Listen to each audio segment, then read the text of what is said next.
Good morning. Good morning to you, dear participants of today's session.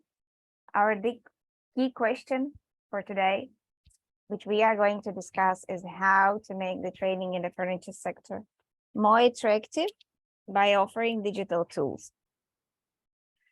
We are going to start now, and we are looking forward to more participants to join as we go. So I'm slowly starting with presenting you the program, and please be aware that we are recording the session today. If you are not liking to being recorded, you can keep your camera off during the whole event. So welcome, my name is Radmila Ustic and I'm from Innovawood. And today we will be discussing how in the furniture sector, which is viewed as a really industry that relies on handicraft and on manufacturing processes. In the last year, this sector has been seeing growing digital technologies and has been embracing the digital technologies. And so the companies and the whole sector has to keep up with the increasing technological transformation, which is a challenging task for us, and not everyone is quite used to fully embracing the technologies, and many efforts have been applied to make also the teaching and learning in the furniture and wood sector more effective and available for everyone, but also more attractive and sparkling interest of students and also adult learners. So in the next 2.5 hours, me and some very interesting speakers will show you several tools that contribute to conveying the knowledge about the furniture industry to young generation and to adult learners in an interesting way.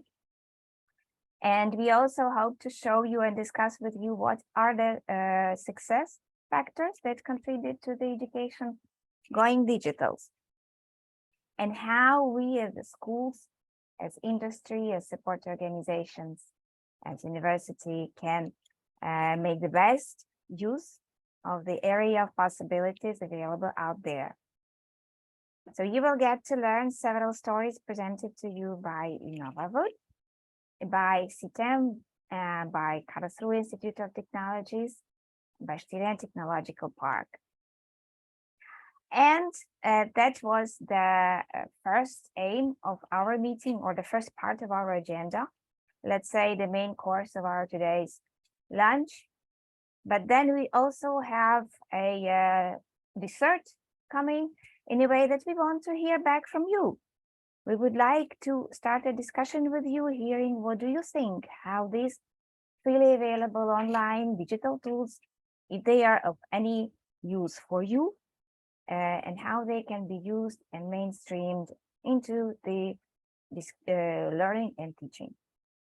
So we hope to have enough time for a good discussion. This was a quick overview of the agenda, and we can't wait to start.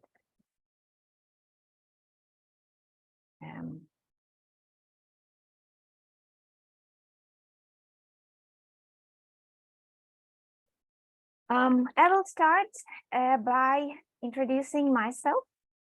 My name is Radmila Ustic. I'm representing Innovawood, which is a major European network in the forestry, woodworking, and furniture sector.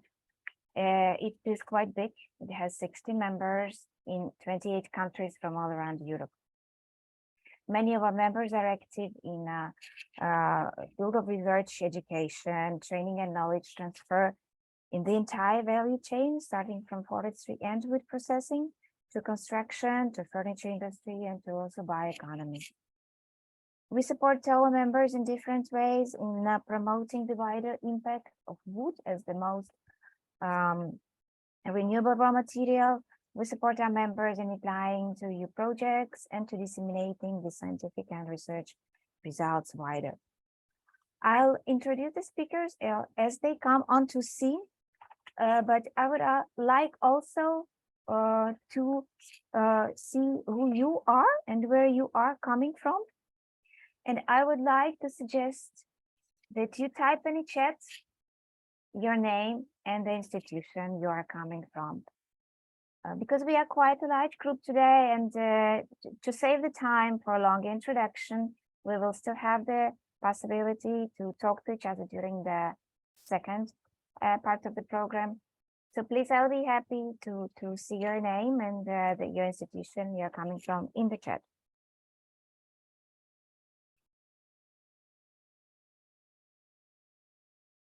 And because today the topic is quite nice, we will be talking about the attractiveness of the tools that we use in online and e-learning.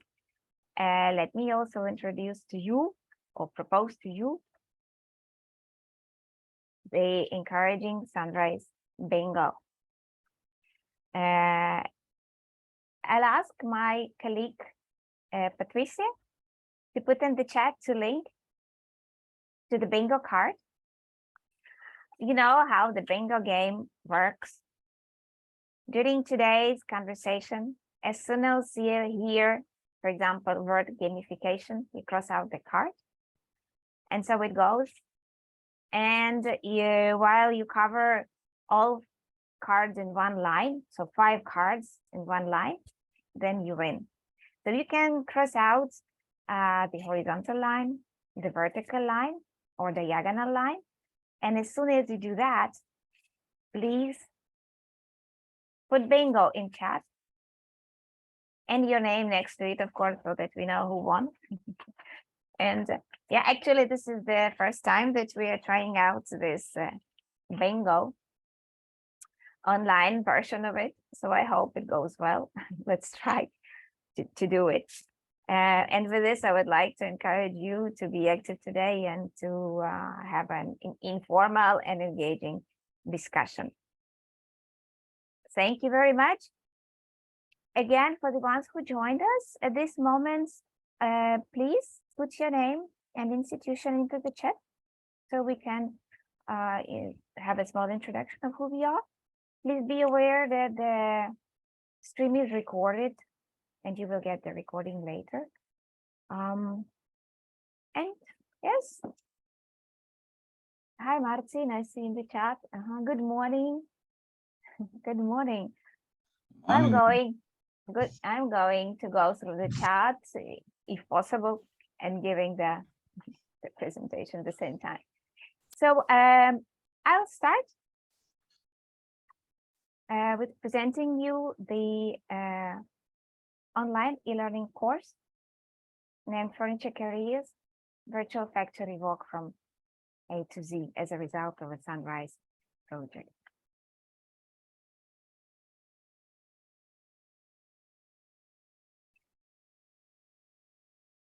And I start by this kind of picture. What do you think it is?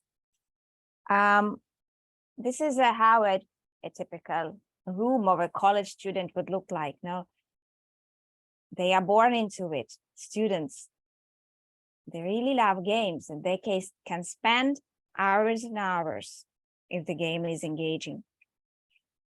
Now, still today, traditional teaching techniques still rely on blackboards, on oral lectures, a lot, books, written exercises as a main tool to transmit knowledge. However, we all know that the technological process of today brought some new possibilities to teach and educate, such as using simulation tools and other gamified elements, which can spice up the curiosity of the students. And the research also shows, you all know that, I don't have to tell you that the games have a great potential to improve learning experience and learning outcomes. Because games, unlike the traditional educational materials, can deliver information on demand and the information within context, the one you're looking for. And additional gamification elements in the course is a great way of taking the boredom away or out of learning. So in our project, we wanted to prove that education and games or game elements or entertainment then can go hand in hand together as much as students and games go together. So 2.5 years have gone by since 7 partner organizations have embarked upon a journey dedicated to introduce gamification into wood sector in the project called Encouraging Sunrise, or encouraging training skills in the furniture and woodworking industries through an innovative simulation-based approach. The project has been coordinated by Poznan University and represented by key players in wood, in furniture, like associations, like CENFIM from Spain, like technological organization and training organization CITEM, like educational training institutions, as I mentioned, Poznan University, also SITLEAD, Association of Wood Processing Companies from Poland, and learning and training providers like GlobalNet and UniCert from Poland and from Spain. And also the InnovaWood network for wood and forestry research. So the Encouraging Sunrise project builds on the needs of companies in the wood and furniture industry that are coming up and explores the use of gamification, learning environment, and introduces gamification to the wood and furniture sector training. And in the duration of our project, we've started from collecting the data from various furniture companies throughout Europe to see what kinds of skills are needed in education and industry. And we came up with a list of the transversal skills that the companies and industry think will be needed today. Based on these needs, we have defined the training path of our learning course and the methodology. And we were working out on the online tool based on gamified learning elements adapted to the real environment of the companies. And we have come up with a course that we call a virtual factory walk, which give a glimpse of various furniture careers that you can undertake while working in a furniture company. What is interesting in the course that you can step in the shoes of a furniture company manager, and by undertaking some tasks and acquiring some new skills, you grow from a trainee to the boss. So how do we actually did that in the learning course? Now, please meet Steve. Steve is your guide in the training course. Steve is happy to give you the hand when you need it, or when you are searching after a hint, and he leads you around the training course. However, Steve cannot give you answers because we want to see how much you know. And so we want that you figure out the answers yourself. The gamification concept of a Sunrise learning course is structured around an imaginative company with the name Sunrise Furniture Company. It's imaginative furniture factory, which is producing various types of furniture, including cabinet furniture, skeleton furniture, and some upholstered elements as well. So your role as a player is to gradually gain knowledge how to produce these kind of furniture elements and maintain a company and become a boss.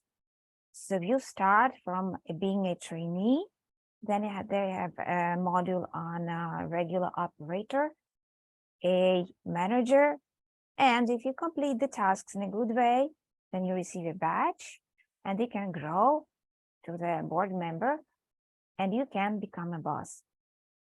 And you always be supported by Steve and his colleagues. And that's how the models on the e-learning course look like. In fact, you as a player have a chance to complete tasks regarding technical knowledge, but also train some soft skills that are crucial for the cooperation environment and management of the company. So this is how we see the learning outcomes as a combined outcome, looking at both technical skills and soft skills. And you can start with the random models. You can start the model doing the tasks for the cabinet furniture operator, for example, or manager right away. However, we recommend that you follow this scenario path, and we recommend that you still start with a trainee section. Then you do the tasks as a regular worker, and then a manager, and then probably if you're successful, then a board member finally. In order to do or to make the course more engaging, we have added some fun and interesting elements and gamified it by adding points, badges, levels, leaderboards, challenges, and they seem, so all these conventional gamification elements that you can also see in other courses. What I would like to emphasize here is that using gamification in an educational course doesn't mean that you'll be turning your course content into one giant game. Think of gamification as of a design element. You can add game elements to some small pieces of structure, the course structure, just to engage students. Because it's a great way of taking the boredom away of learning and turning the training into a totally different light. So let's have a quick look at the course elements. We start with the module of a trainee. You literally start sweeping the floor at the furniture factory. You learn how the working machines are located in the production hall. You will learn the stages of furniture manufacturing processes. You learn the naming of elements and the machines. You recognize the materials that are used in production. There are two modules actually which are called trainees, because one is trainee in skeleton furniture, one is trainee in cabinet furniture. They are slightly different, but both have tasks in material processing. So here on the screen, you can see the examples, some of the tasks that you've been given. For example, this is a drag and drop exercise where you have to identify the parts in the construction of upholstery furniture element. And you will always get a feedback report. Like here on the screen, you can see in green, these are the correct answers of yours, and obviously red are not correct. So as a trainee, you go around the factory and you are given some certain set of tasks. Again, another example is here that you choose the right order of the production phases, or which of them are the production phases, which are not. As a trainee, you're actually helping hands around to the operator. Here's another example of the task where Steve comes into scene and is saying that, oops, the wind, or oops, the boxes fell from the shelf. Please help us to put them in order and name them properly. Now, when you completed your training tasks, you can be promoted to the operator or to the regular worker. In here, in two modules which address regular worker tasks, you then get to learn about the tools about the machinery setting, and then already taking into consideration some material properties, for example, the solving speed of the machines, the milling speed, the rotation speed. You also look into the, like in this example. So this section or these modules are much more based on video material. Video material comes from real factory settings provided by our partners from Spain and from Poland. So in fact, the tasks in the Sunrise Furniture learning course, they look like we don't have handbooks or presentation materials. The student is immediately faced with a task. First, he has so it's kind of a flipped classroom. First, you do a tasks, then you receive a feedback from Steve, or you got to watch a short video, so you better understand the process. And you can retake the task as many times as you wish. And here, this example, the task is addressing the packaging. Or, for example, in the next task, here we are looking at the, first we have to look at the videos explaining how the sending is done, whether it's automatic or maybe it's manual sending, because not for all products the sending can be done in an automatic way. And you are then answering the question about the sandpaper granulation number.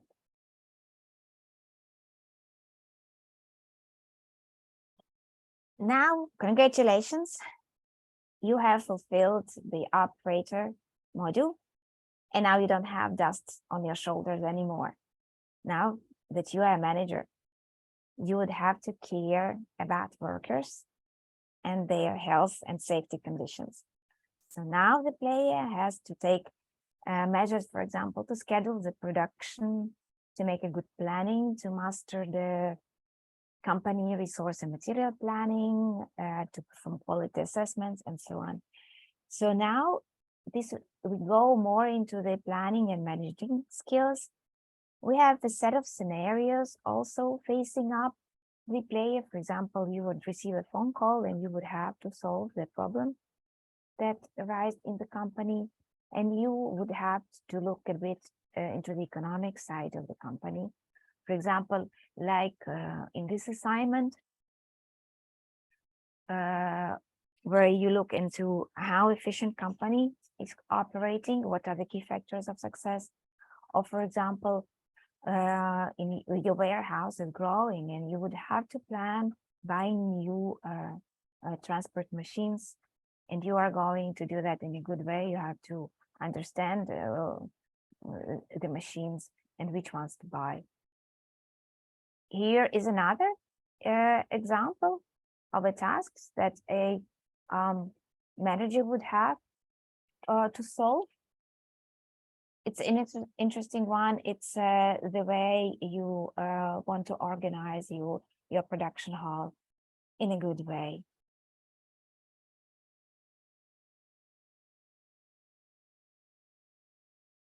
Now that you went through all the modules of a training of an operator and of the manager of the company, and if you have successfully passed them through and you have received at least one badge, no, 2 badges, now you are going to use all your skills, not only technical skills, but soft skills, to make decisions that influence a lot more people. You are going now to deal with company suppliers and with news releases from industry. That you would have to read a newspaper or an email with interesting changes that might affect your company or your product.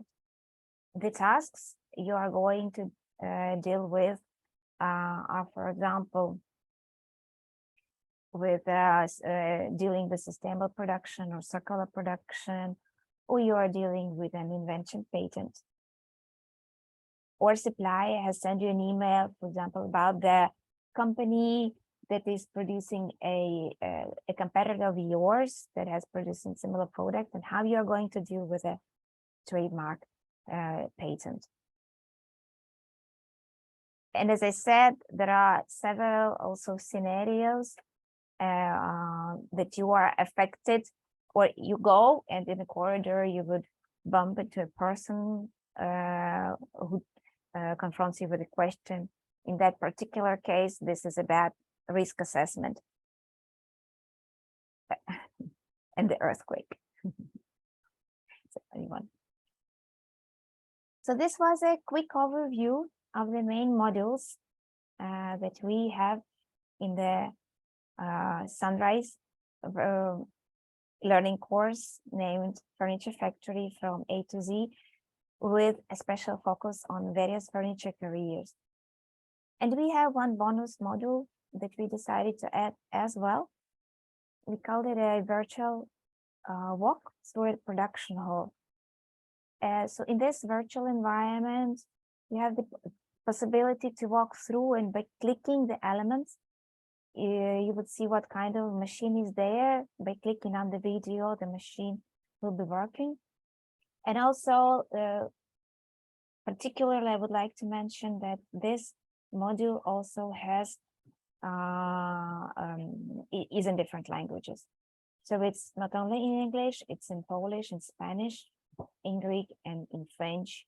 So the machines are also named in these languages. And what kind of gamification elements we have been using with the buttons, like the badges, the leaderboards, the quests, the points, which I already mentioned. You can see all these kinds of gamification buttons throughout the e-learning course. Because we believe that competition, as I mentioned several times, is a huge boredom killer, whether it's in an online course or an online game. And through these points and ranking system, the students are able to compete with one another.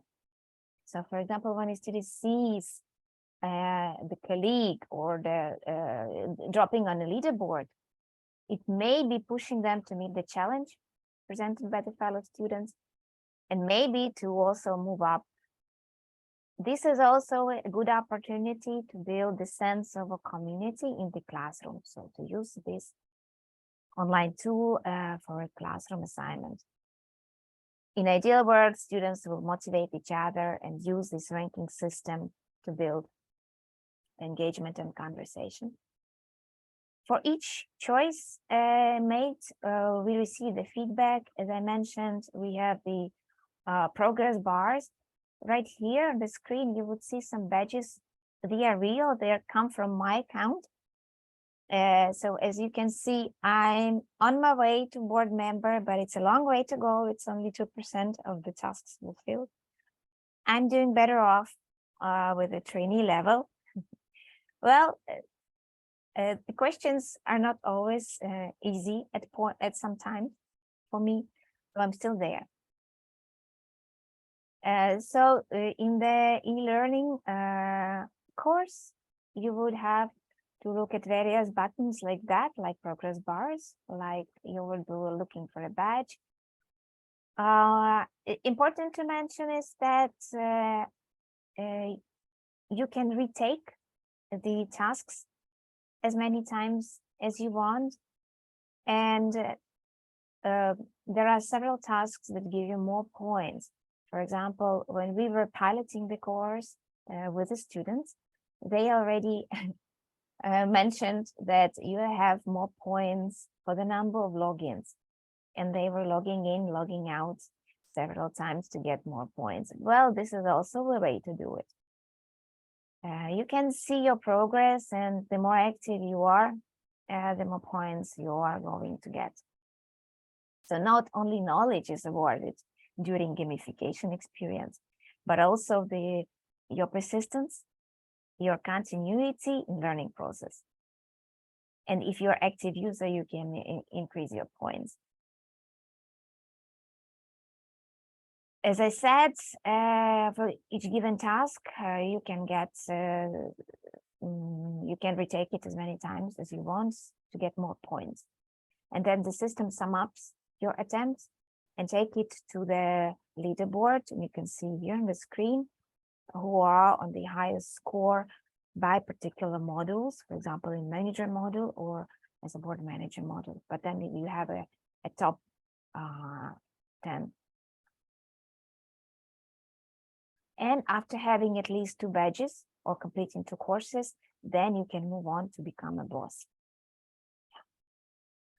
As I mentioned, we are at the final stage of designing this online platform. We have been testing it with the students from Spain and from Poland. 67 students participating in this Palestine exercise. It's interesting to hear what they think of the course.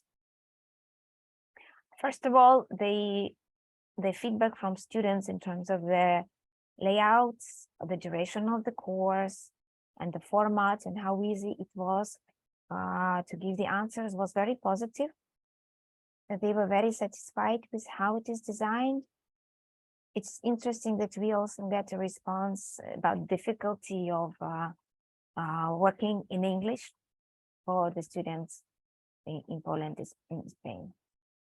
So it's probably good to know that it can take a student more time to go through the tasks because, of course, the terminology in English, is something that you have to know. However, we are very satisfied that the students also said that they, after they finishing the course, they knew and they received some new knowledge, which is the aim of our course. Of course, we have received some proposals from the students and they go more in line that some of them felt the course was too long. Some of them wanted more tasks. So on the contrary, some have some proposals in terms of design, but also they found some typos. And so we will have to work through these proposals and to fine tune the course. They also mentioned, by the way, that the progress bars will have to be more visible on the e-learning platform, and we totally agree.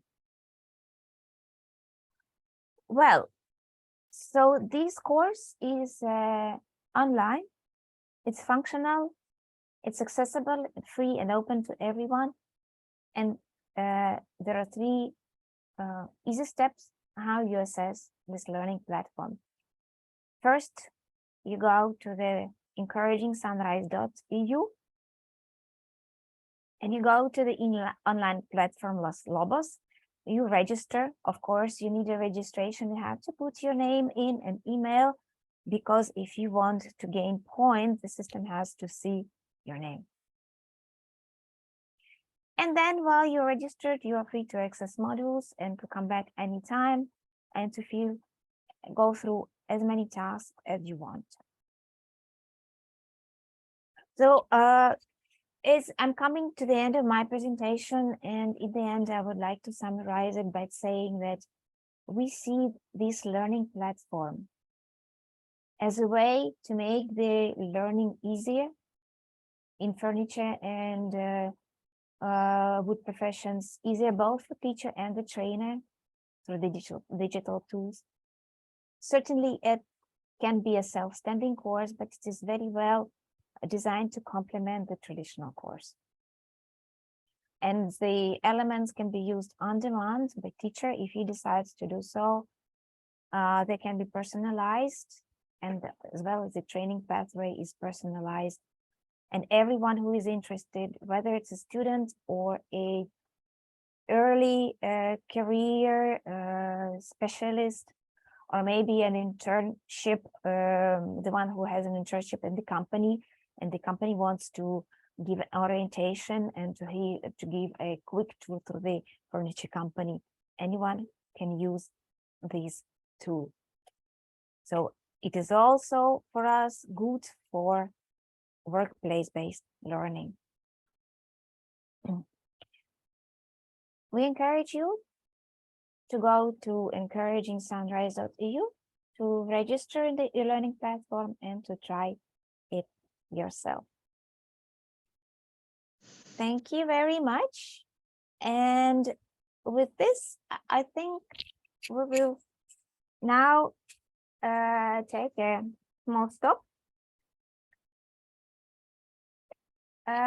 Before we go, I'm now looking at the chats where we are. But in the meantime, if you have any questions for clarification or you would like already first to give us first reaction, you're very welcome to do so. Please be advised that we would have a bigger discussion and opportunity to share views after we hear all the presentations, which comes up with the discussion part. But right now, if you have any first reactions, we would be happy, or I will be happy to take the question. You can put your question either on the chat, or you can put a hand up and unmute yourself and then go with the question. Otherwise, for the ones who have joined us later, we offer you to take one small gamification exercise with the Sunrise Bingo. So the link to the Sunrise Bingo is in the chat. And if you hear the words in the cards, you can cross it out, and then maybe you are a winner. And if you are a winner, please say bingo in the chat, and we'll see what happens with the ones who are staying with us until the very end. Maybe you will have some kind of a reward. So I'm not seeing any more or any questions or any hands up. Then I have a pleasure to give a word to the next speaker. I will be stop sharing my screen at that point. And we move to the next presentation, which is innovative learning tools for wood furniture sectors and experience of the AllView project. I'm happy to introduce Georgia Kanavate from CITEM, a project manager, experienced project manager leading around 8, correct me if I'm wrong, 8 projects, international projects on wooden furniture. And CITEM is a research and technology transfer organization from Spain. Gregorio, the floor is yours. Thank you, Radmila. I hope you see my screen, okay? We are seeing your screen with the notes. So with the notes? Yes. So maybe you like to do the Alt tab and then select the other screen.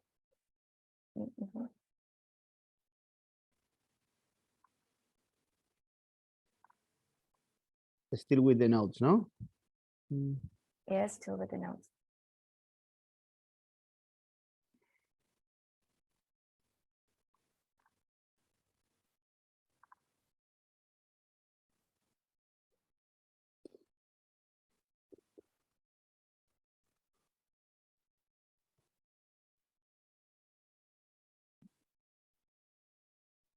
What about now? Now it's perfect. Now it's perfect. Okay, thank you. Very impressed about the work you are doing in Sunrise. So congratulations. To be honest, you are setting the bar very high. And I think with this gamification techniques and so on, you are a very attractive course. I will find some time to take the lessons in the future. So I'm Gregorio Cañabate. I'm innovation manager in CITEM. CITEM is a research center and a training provider in Spain, part of this project as well for the furniture sector. Today I'm going to talk about The project I'm leading, which is AllView, is a platform of centers of vocational excellence. I am going to describe or go through the main goals of the project, but also I will stop in some of the results that we have developed that are very linked to your project.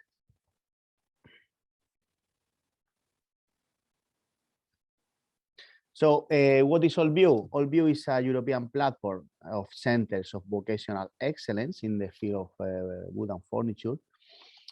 And is what we are trying to build, no, this platform. And to achieve this goal, we are bringing together organization with different profiles from Europe, no?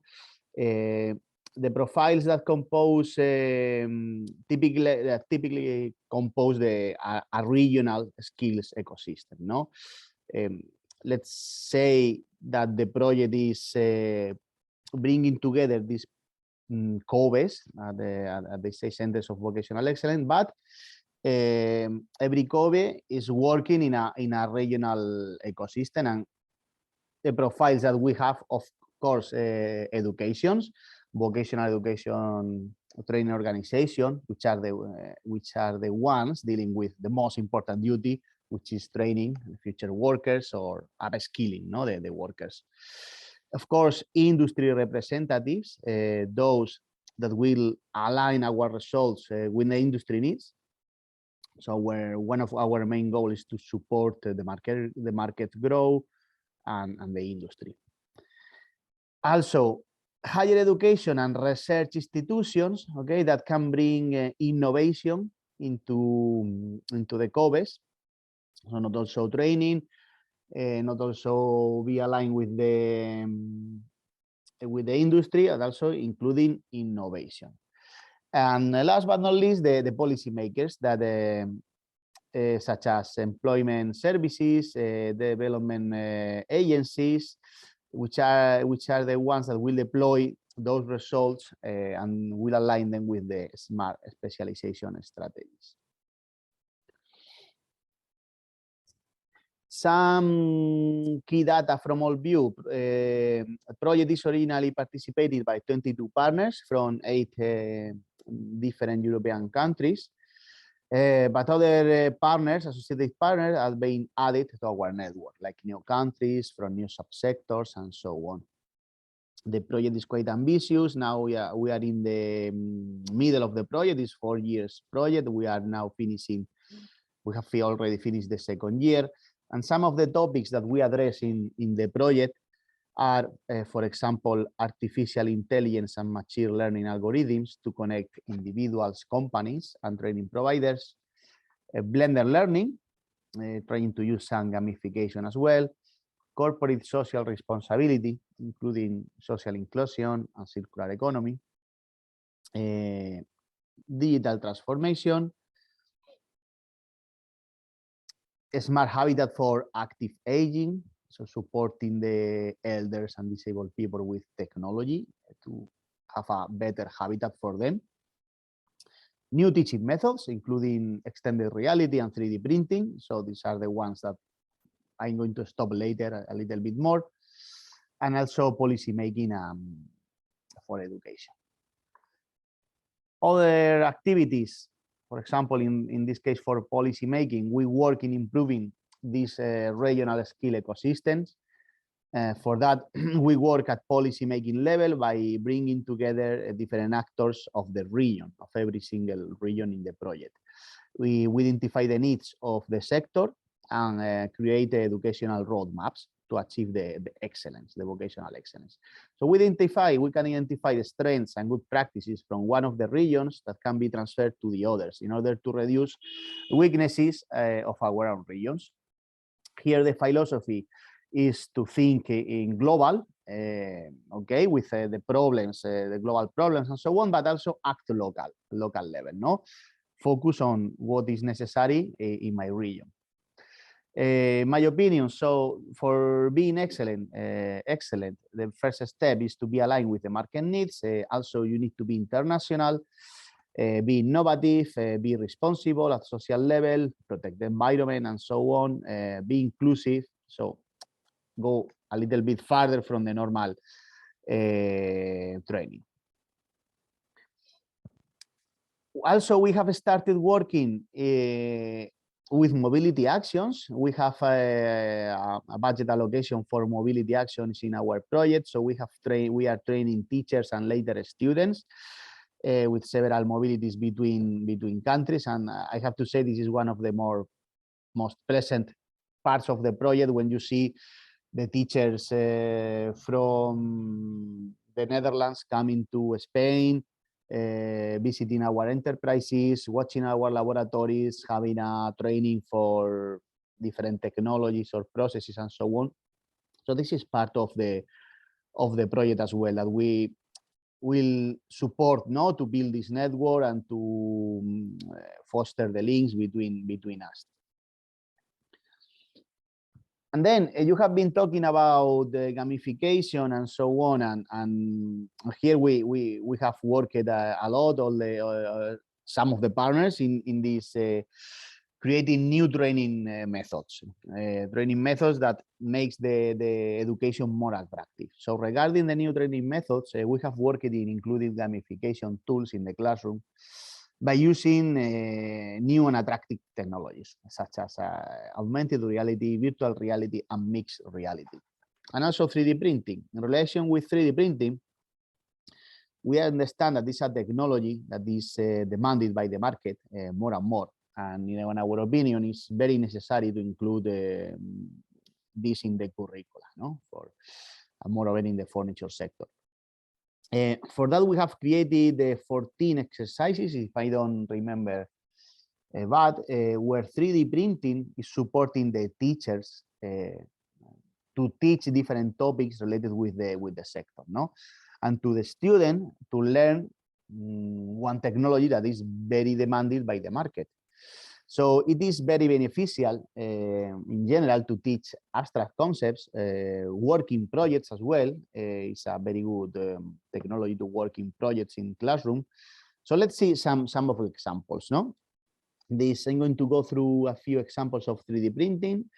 Now, this is the cornered coffee table. So this exercise is for prototyping. Okay, 3D printing is very well used for rapid prototyping, when you need to develop something quick and to test the layout, some performances of functions and times. So in this case, to prototype this can be very complex. So this is a coffee table, but you have a space here, a box for storing magazines and so on.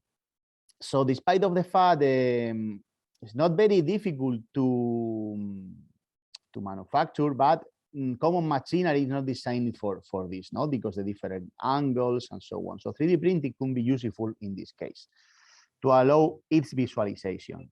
So this exercise is designed to provide the student with the necessary knowledge and how to creatively model furniture for assembly. So students need to rethink assembly order while modeling the parts. So you can have a model from a normal coffee table, okay, and work there in the coffee table, in the model. So creating the space for the box for the magazines, working in the assemblies and so on. So the students will have also to determine the best printing orientation of the parts in order to minimize the waste of the material. This is interesting as well.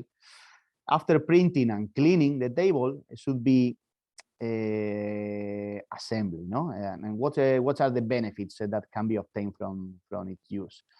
So the students will learn about modeling of self-dependent shapes, modeling of fitting joints, and detail on positioning of a model to save on support material. So finally, you have the model, the 3D printing, when you can check through this prototype different how it's going to look like at the end, this table.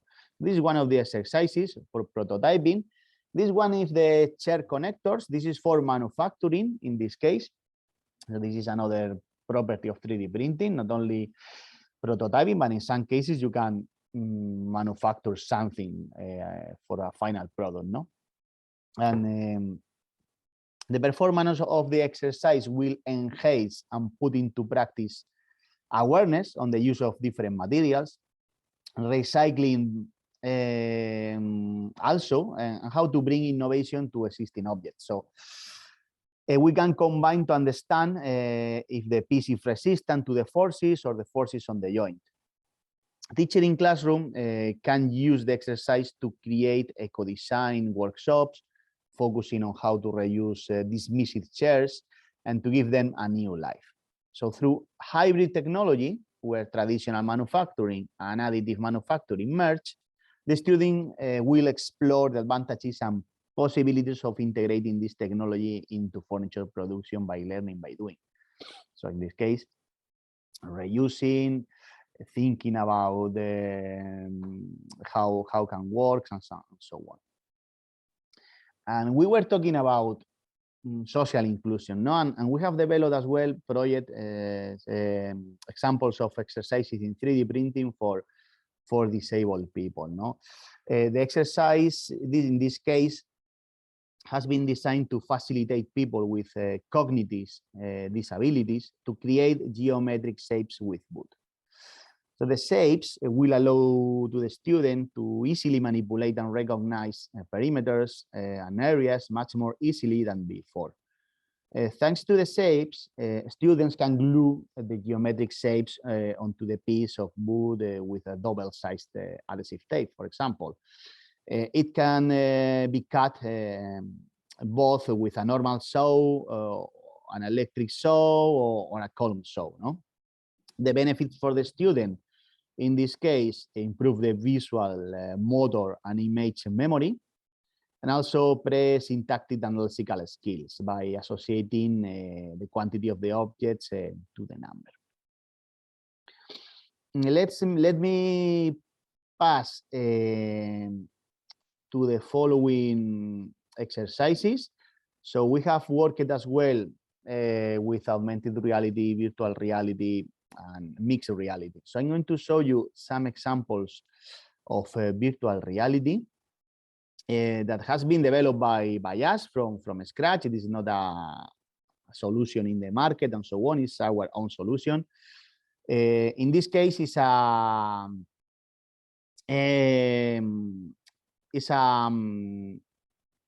machinery, no, in the workshop. So by training in virtual reality, the student will stand in front of a very well-known panel saw and will have to perform all the necessary steps to saw a laminated chipboard into smaller pieces. Then the student will practice the right order of steps to follow and to be aware of safety. So the students will be able to do all this with the virtual reality controllers in their hands. With the controllers, the student can touch buttons or grab objects in the virtual reality environment.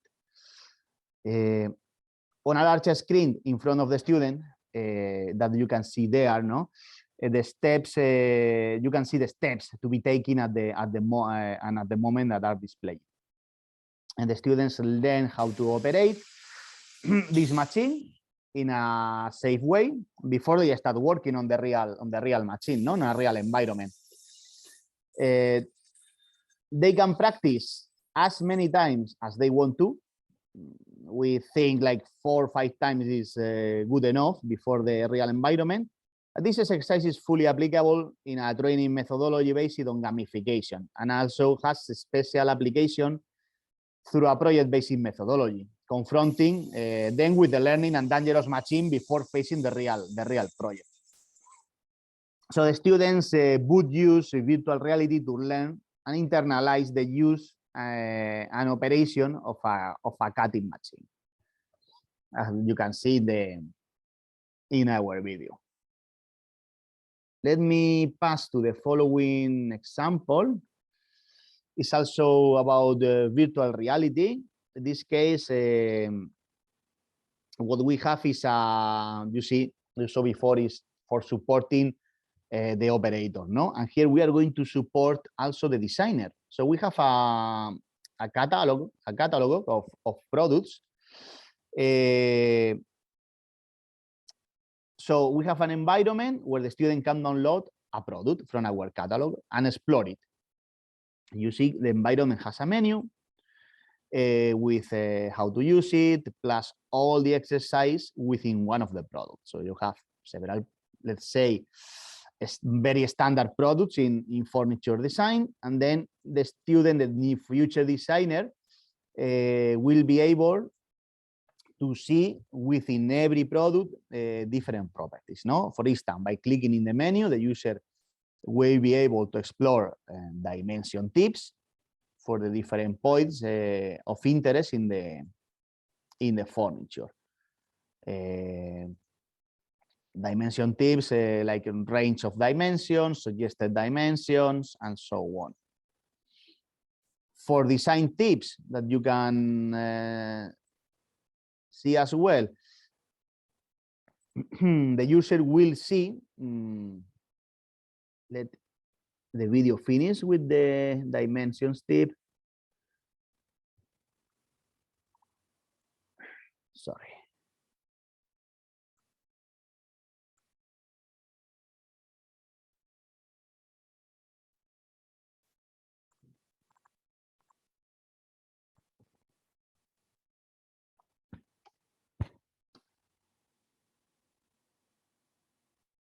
I'm trying to pass the video, but I have problems now too.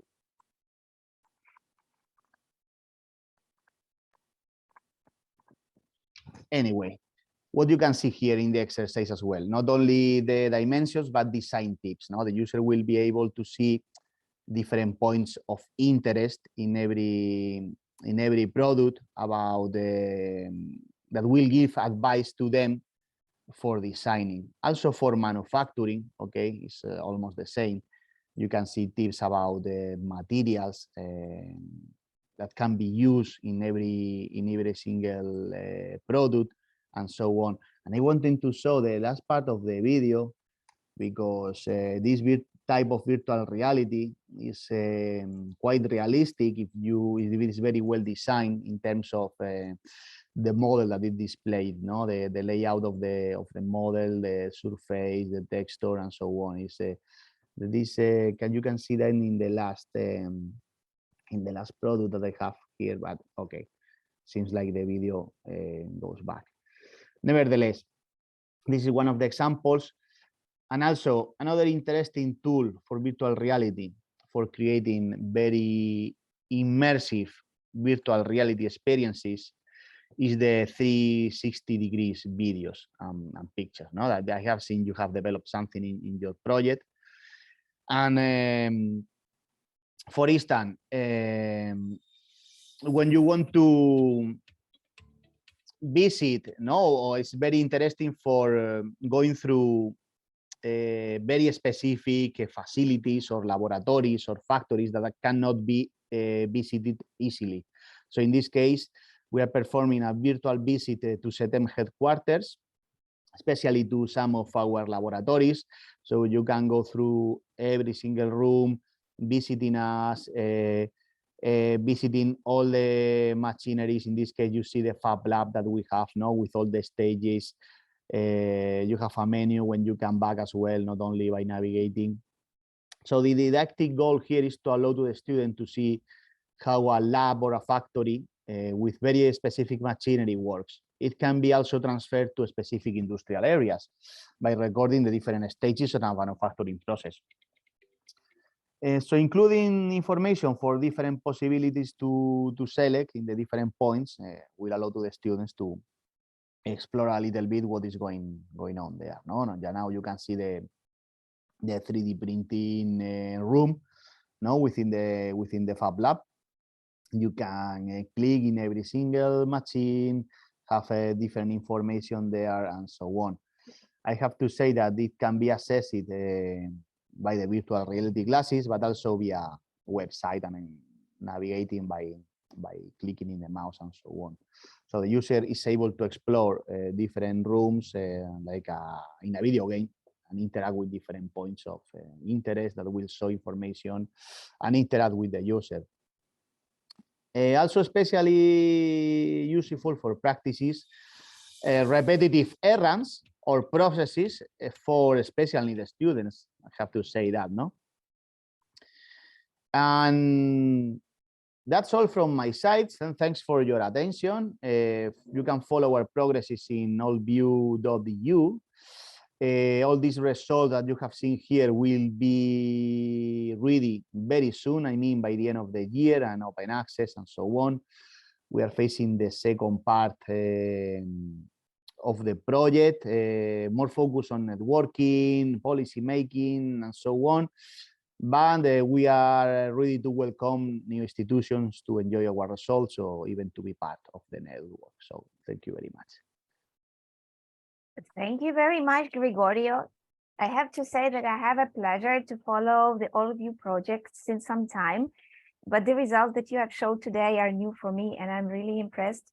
No, I have to say that some of the exercises are just come out from the oven, are in beta version, let's say. So you are the first one, probably even first than other people in the project that have seen the results, these results in particular. And the question to you from my side would be, so is this open platform, and the results that will be there will be available for public on the website, or what is the idea? Yeah, the idea is the project is developing different tools like e-learning tool when we want to address or to incorporate projects like Sunrise and so on, no, put it everything there, or at least links to those projects. But all of these exercises will be linked and open in our platform. You will be able to download the exercises, the templates to create, and methodologies to create new exercises. So it's not only, okay, exercises already finished, but also we develop some guidelines due to use this technology to develop your own exercises, no, tailored to your needs and students and so on. Everything will be available in the project platform by the end of the year. That's the deadline that we have we forecast. I think that's a key point. Everyone heard it, but I still wanted to emphasize that Allview is special in the way that you are connecting other platforms and other partners in the wood and furniture sector into one single platform, one-stop shop where everywhere, where at which point all the information and platforms will be available, yeah, more or less end of the year. Thank you very much. Gregorio, I see a question in the chat. Can you please share the link to us as the guide? The link to Allview platform. Sure, we will share the link. Yes, in the results, it's allview.eu, and yeah, in downloads you have there is one regarding 3D printing. I think is already there. All the exercises and so on. Regarding extended reality, for sure we have developed a guideline with the technologies that you can use when you are thinking in a specific exercise. So to a guideline, okay, these are the technologies suggested you to use, and the final exercises will be uploaded by the end of the year, because we are still in the translations reviewing from external experts. We have external experts double checking the results and so on. So thank you very much. Very soon. We will be following. And with this, we are moving on, and the program is getting more and more interesting, and the topics are getting even more, how to say, magic and romantic. And right now, the topic is furniture companies going bionic. So this sounds a little bit futuristic. And with this, I'm giving the word to Maria Victoria Gomez from Karlsruhe University of Technology and Building Lifecycle Management Department.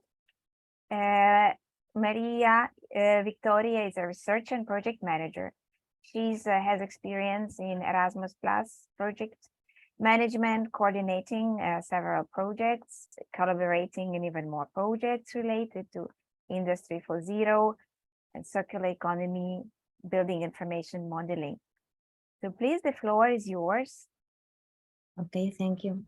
Thank you very much, Gregorio, for your presentation. As a partner of Allview project, I can say that the results we are achieving for sure will have an impact on the foreign to Tambok sector. I have to say that many of the results are done by the projects of Allview, but very coordinated and follow up by Maria Victoria, that is part of the project as well. Thank you. Okay, so I am Victoria Gomez. I work as a project manager at the Karlsruhe Institute of Technology in Germany, and today I'm here to present one of our projects related to these digital learning tools in the Fortnite and book sector.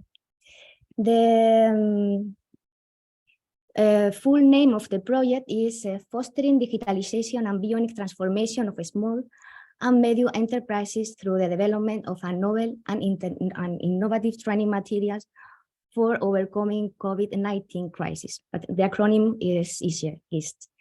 The consortium is made up of 6 partners: KIT, the Karlsruhe Institute of Technology in Germany, the Technological Center of Fortitude and Boots of the region of Murcia, you are already familiar with them, GlobalNet, an educational institution from Poland, the Institute for Development and International Relations from Croatia, IRMO, Innovabud from Belgium, and the first technological park in Slovenia, STP. GIST is part of the Erasmus Plus program, and to carry out this project, we have a budget, not like Allview's.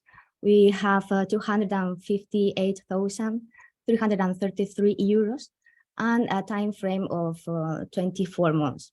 Right now, we are finishing the 3rd semester, so we still have to wait a few months for all the training content to be inserted in the learning platform.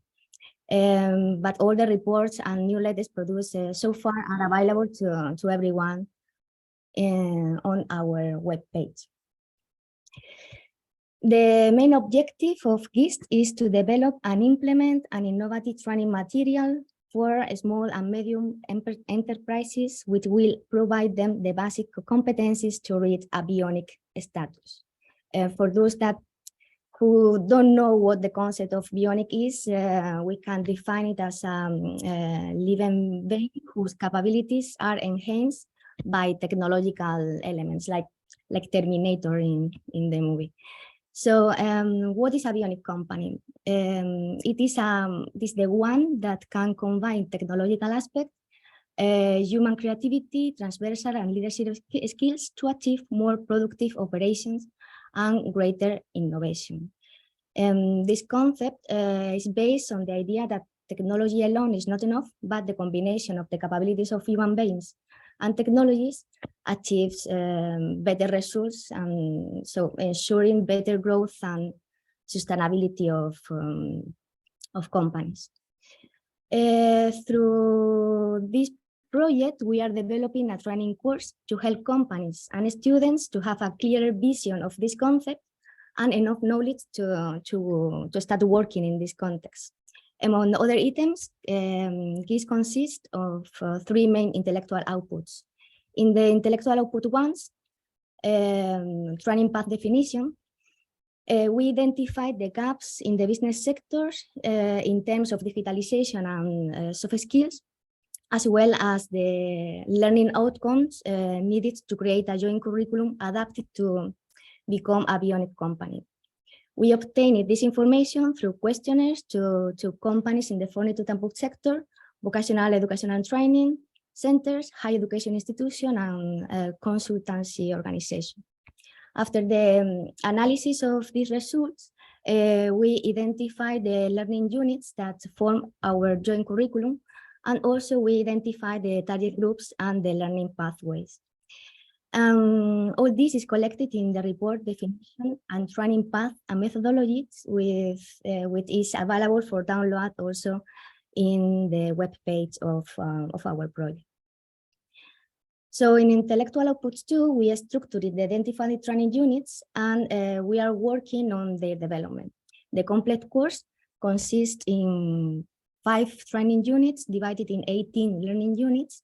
These content materials will be integrated into the GIST learning platform and tested during the development of the Intellectual Output 3 collaborative platform and verification action, where at least 35 stakeholders will evaluate the contents and also the platform.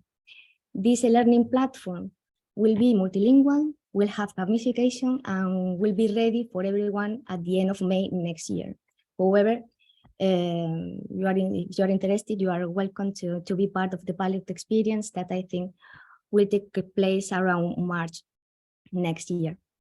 So the platform won't be ready to show until the end of January, so I cannot show it to you right now, but I have to say that we have the same partner developing the platform as in Sunrise GlobalNet, so we are also using Los Globos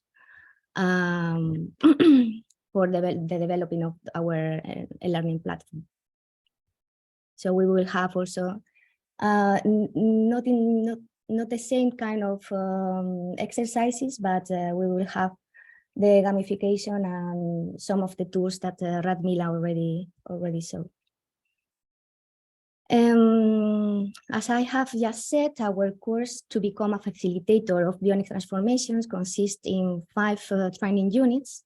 The first will provide participants with the skills and knowledge and competencies needed to better understand the bionic transformation and to know what are and how to apply the 5 technologies identified in the surveys as the main drivers for this digital transformation. This includes 3D printing, robotic, cloud services, immersive technologies, and big data. The rest of the training units focus on the soft skills and competencies to manage the processes related to the bionic transformation of the company, such as communication, brainstorming, design and strategy thinking, collaboration and decision making, system thinking, leadership, including financial aspect and the connection with other companies and stakeholders. The complete course has a duration of 128 hours, and within the European qualification framework, it has a level 4 with a total of 5.12 ECBET points. I mentioned earlier that during the first intellectual output, we also identified the different target groups, and for each of them, there is a different training path with a different duration and learning units, as you can see here, depending on the role and experience of each of them. So for companies, we have the course Company BT Facilitator with a duration of 84 hours. For a student or interested parties, we propose the course General BT Facilitator with a duration of 82 hours. And for people working in the business support environment, we offer the Learning Path Facilitator for BT fostering. But of course, everyone who wants to can access to the full course. Through the learning platform, the user will be able to choose the learning path that best suits his or her needs.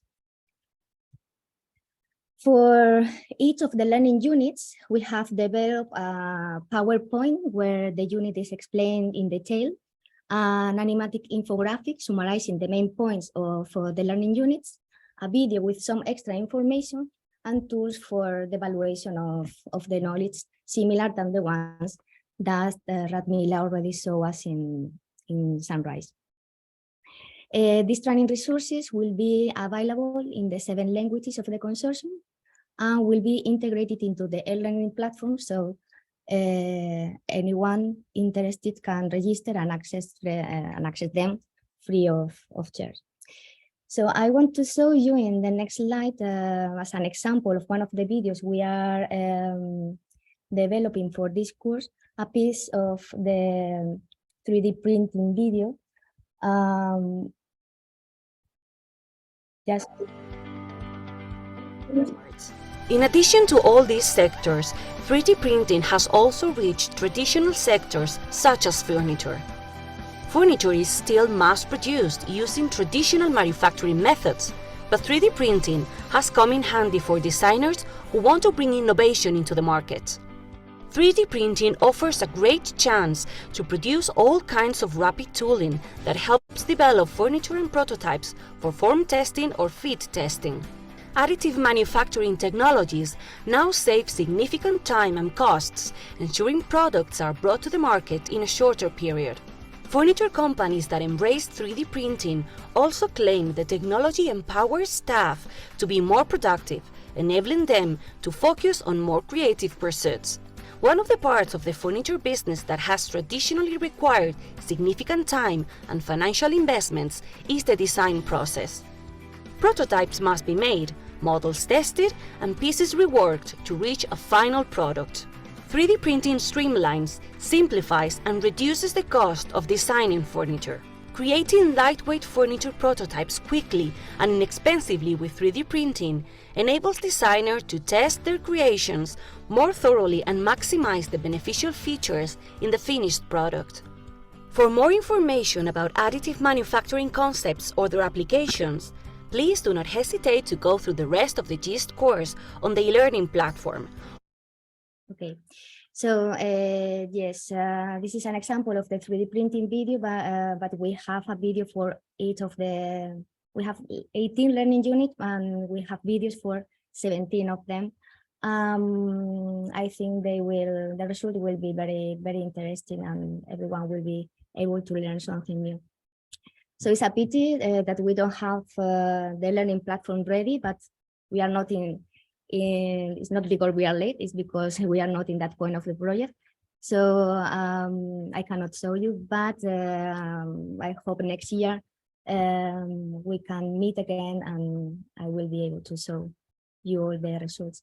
So if you want to know more about the GIST project and keep up to date with the progress and the launch of the learning platform with our training content, you can visit our webpage or subscribe to our newsletter that Radmila is in charge, or follow our LinkedIn page. So thank you very much.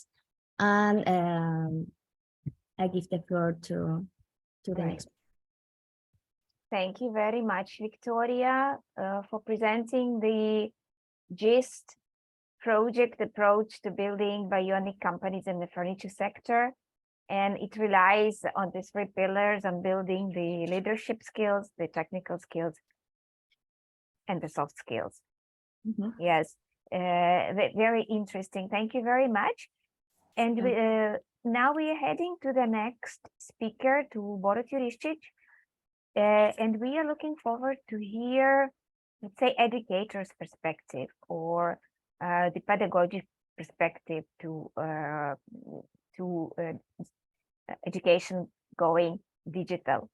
So here's a word to you. I will present the next speaker. Borut Jurišić is a senior project manager at both Regional Development Agency for Podravje Maribor, which is Slovenia, and Štirian Technology Park, which is the first technology park in Slovenia. And as a manager of Open Innovation and Community Manager of Co-working Maribor, Borut is responsible for identification and transfer of good practices to overcome the challenges faced in the region in the area of human resource development. Borut, you are free to share the screen. Thank you. Do you all see it? Yes. Okay. Good. Okay. So, okay, thank you. So, as you already mentioned, now we will have a little different perspective. So it will be more from the pedagogical point of view. And I will say that the experience gained here is also part of the Ingenious project, which is also an Erasmus II project, Erasmus K2 project. So first of all, I would like to introduce the partnership of the Ingenious project, through which we are developing also learning content to support VET teachers and trainers So people who are training the people who will be a part of the industry. So we want to strengthen the digital pedagogical skills, and the lead partner is University of Ioannina. With us are also the partners from Latvia, the Transport of Telecommunication Institute, Sistemi Formativi from Italy, Cleantech from Bulgaria, Dia Valcanico from Greece, and the CRIP from Bulgaria also. And naturally, the Styrian Technology Park, which you already mentioned when you were announcing me. Thank you. Now, we were actually looking for the needs for digital competences, because we realized that now with the COVID crisis, so much of online content has been developed, and there was also urgent need to prepare the people who are teaching the future workers, the future leaders, the future transformations into digital society. And the teachers themselves oftentimes do not really know. Oh, sorry, there is a message. Okay. So most of these people often do not have these digital skills to be really teaching others. For instance, we know that the students usually have better digital skills than the teachers have. So it can happen very fast that you're trying to do something which you are very skillful and knowledgeable about, but do not have the tools to present it in a way that is demanded in this time. For instance, teachers are used to standing in a classroom, as you were explaining before. But today, with online teaching, online courses, especially during the pandemic, teachers were forced to start presenting through digital tools, through platforms like Zoom and similar. And we realized that many of them are not prepared or are not equipped how to do this. So through this project, we wanted to empower them to have this better access, to be better at providing content, and to teach their classes through digital tools. So this works on many different levels. Now, on one hand, we have experts. They know what they're talking about. They have been teaching this for a lot of time, but they have always done it in a classroom. So it's personal contact, it's direct questions, answers, it's presentation of materials they have developed over the year. They show it physically. They sometimes use digital tools like, I don't know, presentations, PowerPoints, videos.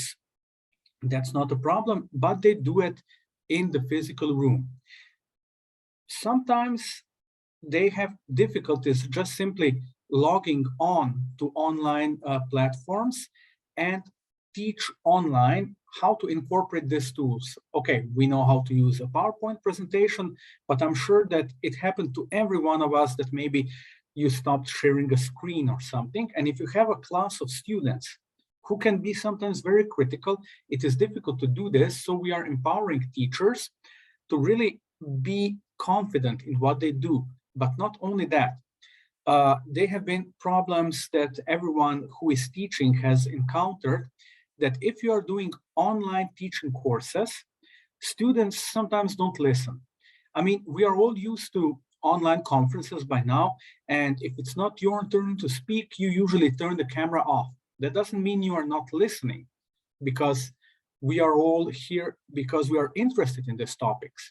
With students, it is not always so. So we have to have this control of what they are doing, especially when it comes down to, let's say, assessing their knowledge that they have gained and so on. And all of this is what we have been discussing. Just yesterday, I returned from the project meeting where we have launched the platform, and it is now in the pilot testing phase. And through this platform, we are using Moodle.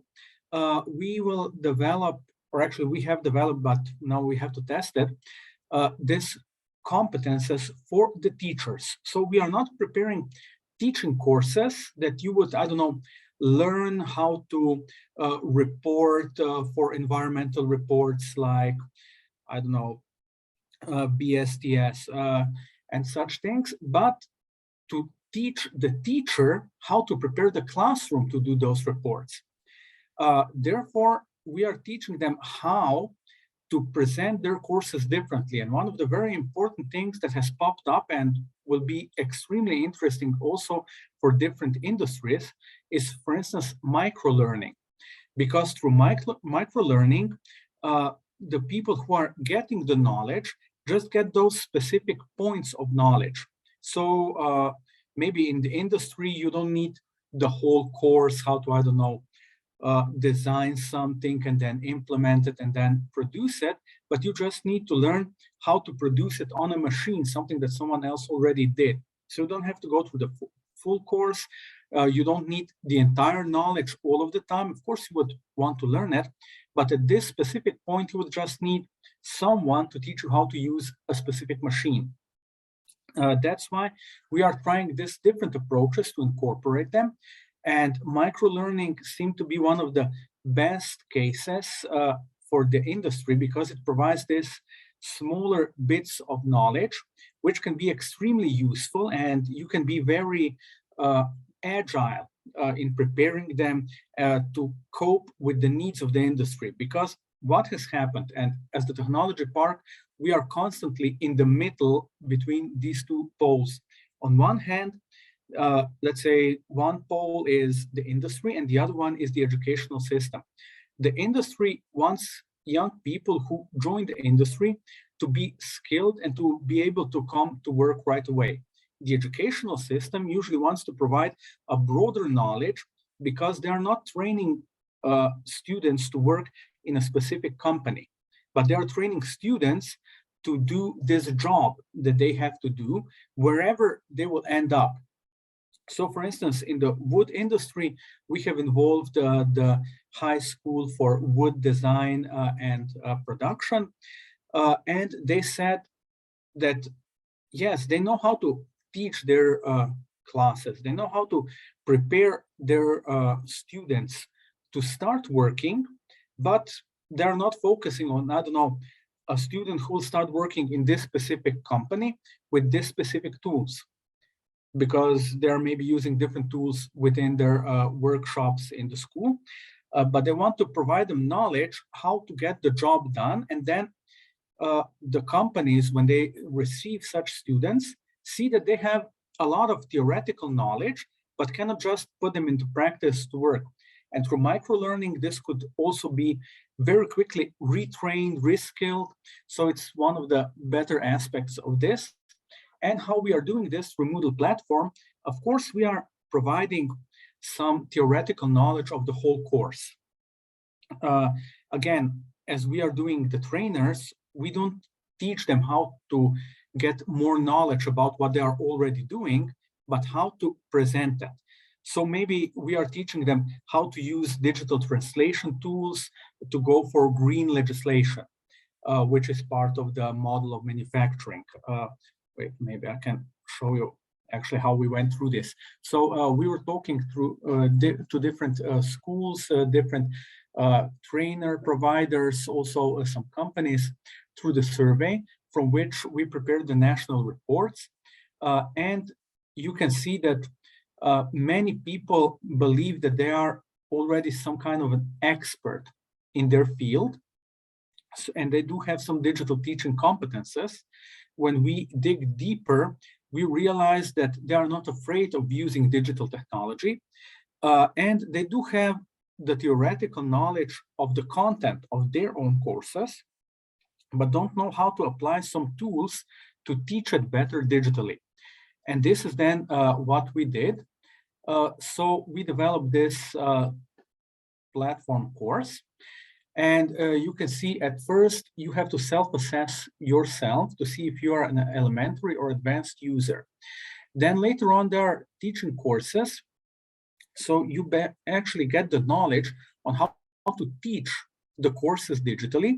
And then we go for more specific cases of different parts that are taught, that are presented through courses. For instance, in Italy, it's turned out that the agricultural management was one of the things that they need more competence in. In Latvia, it was the supply chain and transport. In Slovenia, it was in manufacturing. Then, for instance, in Greece, it was also how to reduce the pollution and negative effects of climate change. And in Bulgaria, it was use of resources. That doesn't mean that the teachers providing this knowledge don't know these topics, but they don't know which tools to apply. Now, since we were developing the part of manufacturing, we, for instance, started presenting tools which are used in project management, in production management, tools like 4PM, which is a system of actually setting up production teams, getting the knowledge of the working processes, reporting, and so forth. Also, we provided some tools for warehouse management, for supply management, for bill of materials, and also in manufacturing, when you are trying then to broaden your production, you want to internationalize, you start exporting, you have to know of different areas, different countries, different laws, where you want to export. There are different demands there, and how to use digital tools to actually find out what they're saying. For instance, if you want to deal with China and you get a Chinese website, how to translate it, how accurate that translation is, how to assess this, because once you understand what is there, okay, then you come to your own field and you know what you're doing as a teacher. Okay, they are doing this, they want this, but how to actually get in touch with the knowledge from that side, from that country. So we are providing this very practical tips on how to do this, or in some cases, some very specific new technologies. For instance, in agricultural development, how you can use digital tools to follow the agricultural production. You can use new technologies which haven't been implemented before. So it's a mixture of different needs from different countries and different approaches based on those national reports that we got through the surveys.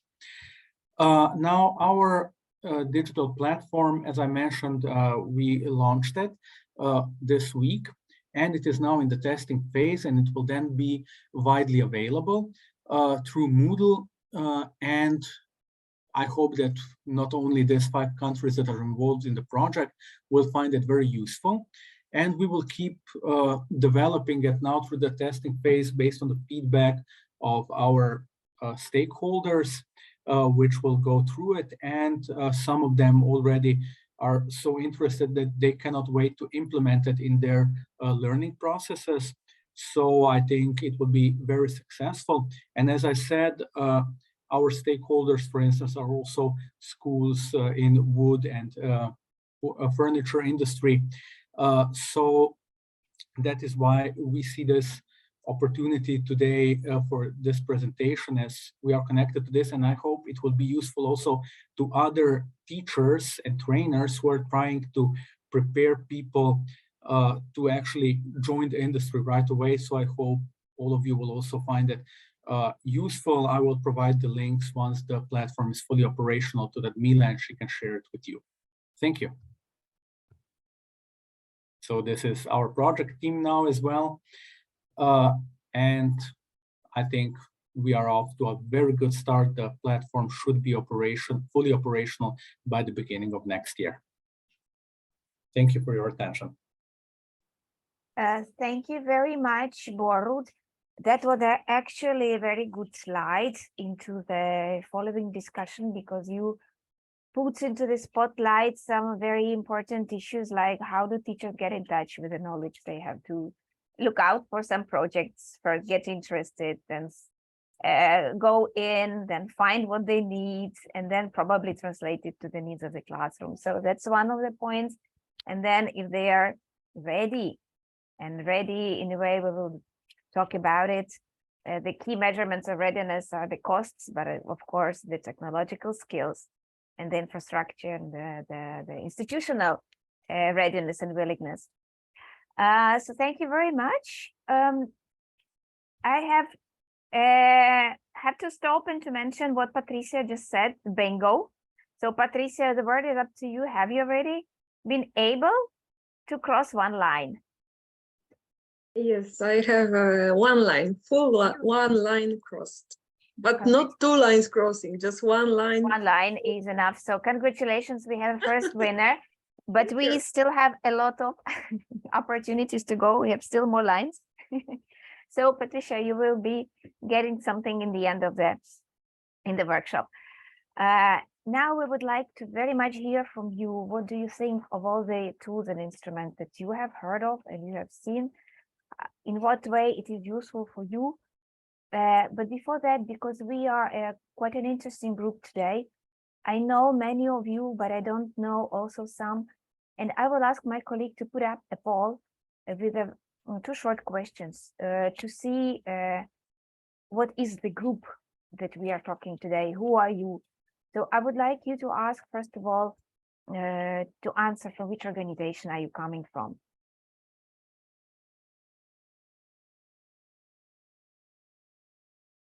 Is it a university? Is it a vocational training education institution, or maybe a company, or maybe a support organization? Please choose one and submit.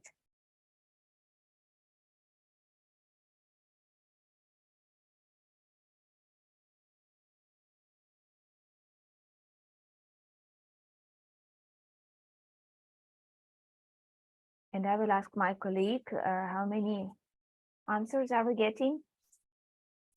We are 30 and we are looking forward for at least 20 plus answers. When we help them, I will ask my technical person to display the result.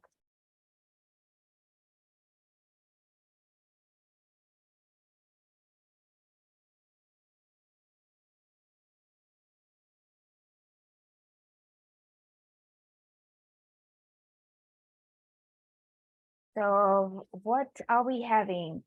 There are a lot of you from university, which is okay, very good. Vocational training education and research and technology organizations, very well. So that means that we are right in the topic. Thank you very much. And then the second question and the last question would be actually to check if any of you, or how many of you, we can put up a second question right now, have used the free online learning platforms or learning tools in any of the ways. Have you ever used them in your organization? Or maybe you have developed them. So it's a simple question, yes or no.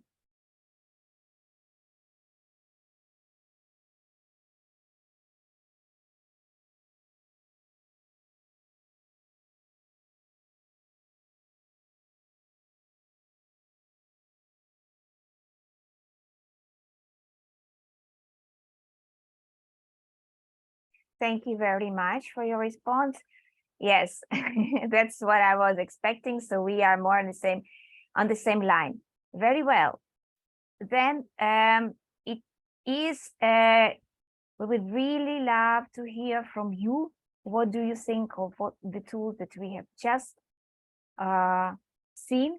And to give you maybe a smooth introduction into what we want to discuss, I would like to remind you again that, of course, now everyone is convinced, and we don't have to convince each other anymore, that the online training tools and e-learning can be as efficient, as a face-to-face learning, and that, of course, COVID was pushing that idea even more further. But there are other trends that we are now in and will have to look forward to. One is this Digital Education Action Plan adopted in 2020, which calls for greater cooperation at the European level to address digital education and digital skills and the competencies for the digital transformation.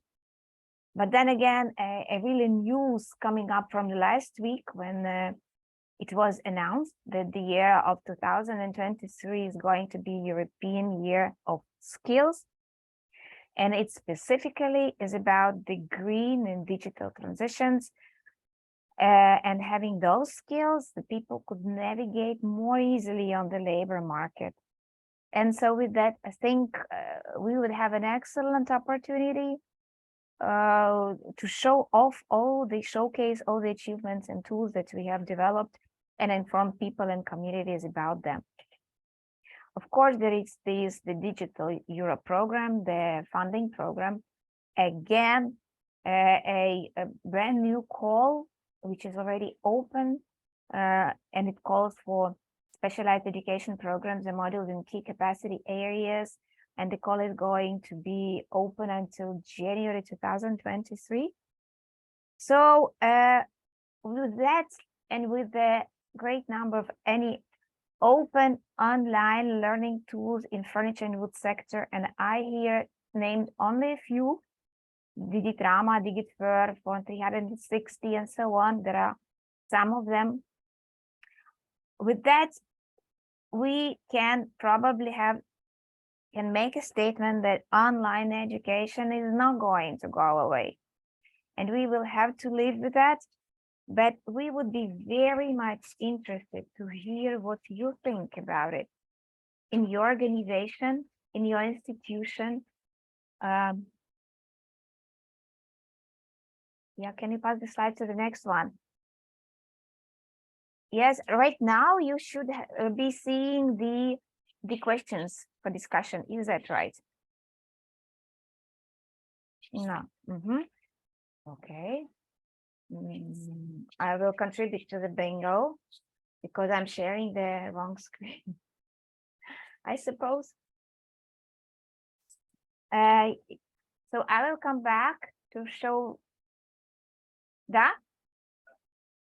I will come back to show you all the Digital Education Action Plan, the Europe of Skills, and the Digital Europe program, and the number of online learning programs that are available and freely available online. You will get the presentation, so you will be able to check each and every one.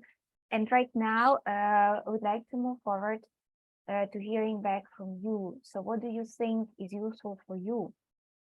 We have very interesting participants today, as I can see, and I'm sure you can share your experiences in using e-learning and or online learning or gamified solutions in your teaching and learning.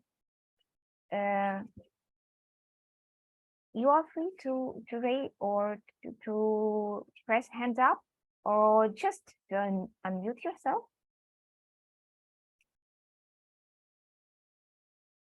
And I'm going to see the participants. Yeah, right here.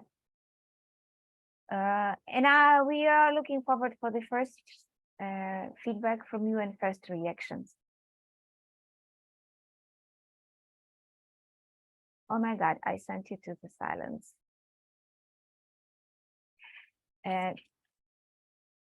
While you are gathering with your thoughts, maybe I emphasize again what we have heard today about the quality online education and about the online education going mainstream. But we still, from what we have heard, we see that it's not yet became an integral part of the systems and institutions.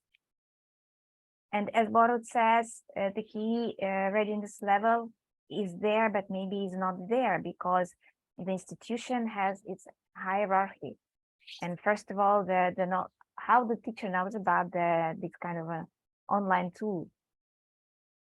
How is you going to get it? Then how? So it's not just dripping down from above from the administration. It's up to the teacher whether he wants to use it or not, whether he wants to use a part of it as a curriculum or maybe as a homework, or maybe in some other way. Now, as I see it, maybe Sure. The approach that we used here was quite interesting because we did a lot of preparatory work. And okay, it's different from country to country, but at least in Slovenian part of this Ingenious project, we were very much involved with the organizations who were providing this knowledge. So it didn't necessarily have to be schools, but we wanted to be as much in line with what they actually need, because if they cannot use it in their teaching curriculum, why would they want to get involved? It has to make their job easier. So we really need to be one-on-one with the ones who are going to use this. So if in any project you develop something which can be a perfect tool, if it is not directly answering some of the challenges that the organizations are facing, they will feel reluctant to use it because they won't know how to deal with it. They will see it as an extra burden, and it will be difficult to convince them to start using it. So I would suggest that in any project that might be in the future, we should always go for this aspect of directly involving the organizations that we hope will use this personally, will use this live, and directly establish links to the teachers. Would you agree? Yes, thank you very much for your viewpoint. I would agree in a way that teachers, for the most part, of course, don't like getting embarrassed in class by using something that they doesn't work, or they don't know how it is working, or the e-learning course that it should provide enough quality. Yeah, let's agree, to be honest, so that they want to use it. Thank you very much, Borut. We would be happy to hear from educational institutions, but we are even more happy to hear from the industry perspective. I'm seeing today with us some companies and also the cluster organization. So what do you think for the company and for your members? These kind of technologies, the VR, augmented reality tools, 360 tools, or the new tools, in any way useful to get maybe the new employees on board to provide the employee orientation, or is that an additional burden?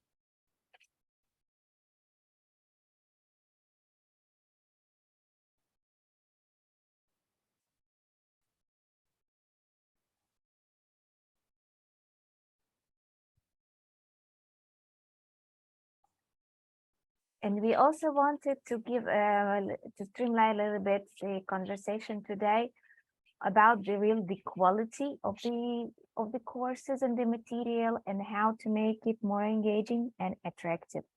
So any thoughts on these would be very much appreciated, and they would help us to do a better work also further on, because this is the whole value chain, starting of course from the education and students, they go to the companies. So in the end, companies go to the markets. How to tick off all the boxes, say, of the whole value chain efficiently and providing good quality. Did you have any experience or any your thoughts on that? What did work? What didn't work?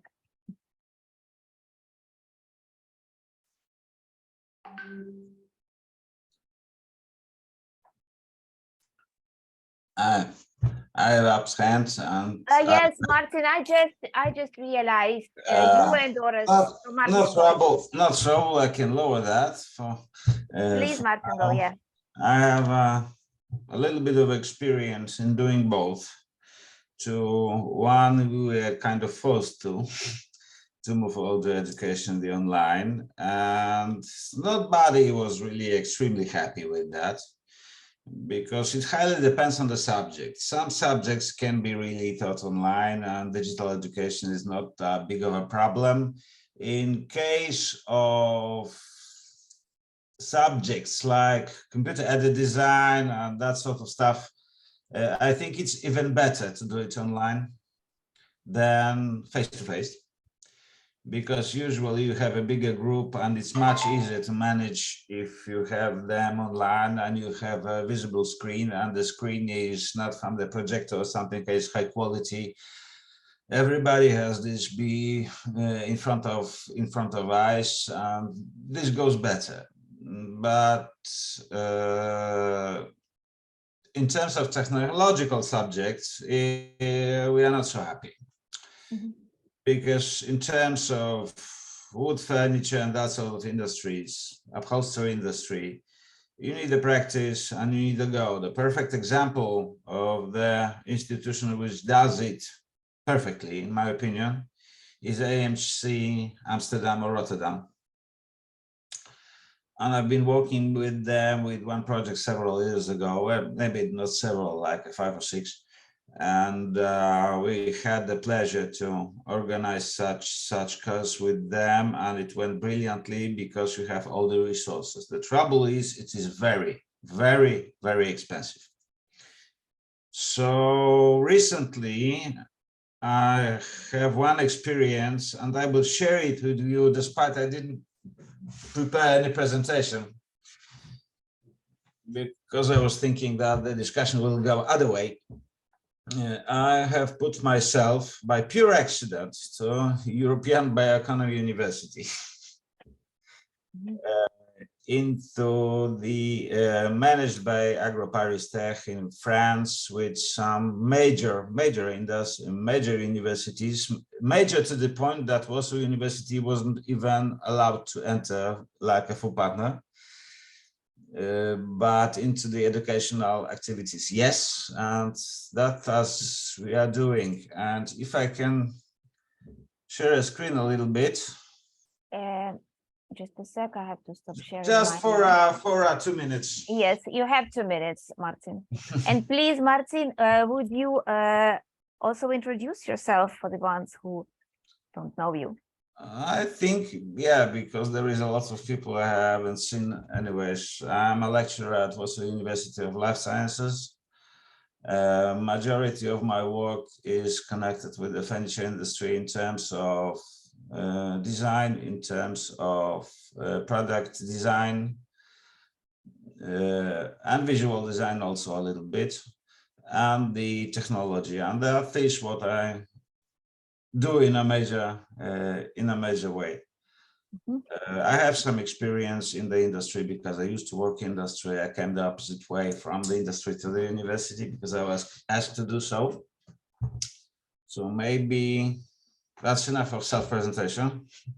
Yes, sure, please. Let You have me 2 minutes. check. Yeah. For your comment. Oh, I think this is going to be best to do. If you have a look, there is a huge initiative of European Bioeconomy University. We are very close to that. And it is being led by AgroParisTech in France, which is kind of governmental organization and the university under the French government patronate. In general, the Bologna University, Eastern Finland University, Hohenheim, Boku, Wageningen, and that's all the subjects. And this is a huge framework which aims into the developing of Bioeconomy University, which could be competitive with the US universities, because we do not have enough resources to compete with Yale, with Harvard, with Stanford and such. Such initiative could be competing, and the general aim is to have 80% of all the teaching and courses compatible inter universities. So student can go anywhere and finish anywhere he wants. And the small case study I have done with them for the last 1.5 years, and is still being continued, is a blended course, which is about fostering entrepreneurship in the bioeconomy. And it is actually quite successful because we are having the course. Now the second pilot is starting. And now the second pilot is starting, and the second shift is coming up. The whole course is based on the online learning, which takes around roughly 3 to 4 months, how it goes. And then we have a short one intensive study week. The last year was in Bologna. We had something like 30 students participating. coming from the old testimonies, they were very, very happy in terms of providing the educational services both ways. And the second one is going to happen in Warsaw the next year, probably in June, if political situation allows. If not, it's going to be it is going to being held in Netherlands. Anyways, coming from the experience, maybe I will show the promo video. So as you are no doubt fully aware, our world needs to operate key transitions to sustainable bioeconomy strategies.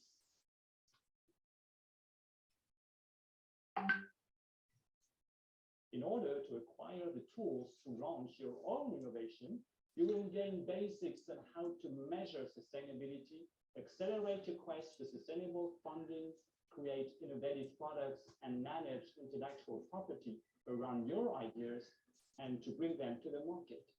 You will go over detailed principles of business management, finance, leadership, and human relations, as well as marketing and the potential of digitalization to biotransform a range of industrial sectors.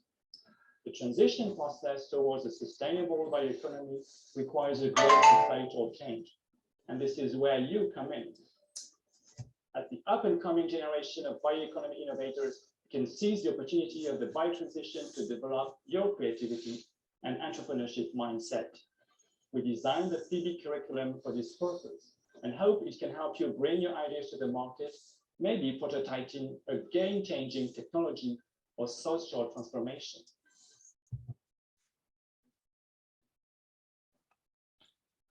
So maybe that's about it. I will stop sharing for a minute. And I think this is a good example how it should be done.